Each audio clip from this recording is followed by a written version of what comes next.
ډېر په خوشحالۍ به د رمضان روجې نیسئ که خیر انشاءالله پېشمنۍ به نیت کوئ د روجې ښه اگر چې زمونږ دا پېشمنۍ په خپله نیت دی چې مونږ پاس خو بیا هم نیت کوئ نیت د پېشمنۍ نه پس هم که تاسو نیت کوئ نو خپل نیت کولی شئ د نصف النهار یعنې د 12 بجو پورې تاسو نیت کولی شئ خو خیر بهتره دا ده چې تاسو د پېشمنۍ نه مخکې نیت وکړئ خو د پېشمنۍ نه مخکې چې نیت کوئ که نه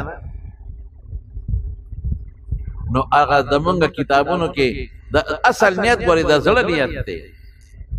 چې پړه کې سړی د روجې راولي خو زمونږ په دې وړو کتابونو کې د دې عوامو دپاره په عربۍ کې یو نیت لیکلی دی وبصوم غد نویت من شهر رمضان د دې په معنا لکه ځان پوهېږئ نو اسانه به شي سار له زه نیت کوم د سبا د رمضان د روجې نیت کوم نو که د پېشمنۍ نه مخکې دا ټکې ووایې بصوم غدین یعنی سبالانه روزه روجه نیسم نو ټیک ده خو که پېشمنۍ دې وکړه او د هغې نه پس وایي چې سبا له د روجې نیت دی نو سبا خو نه دی که نه خو ورځ شروع شوې ده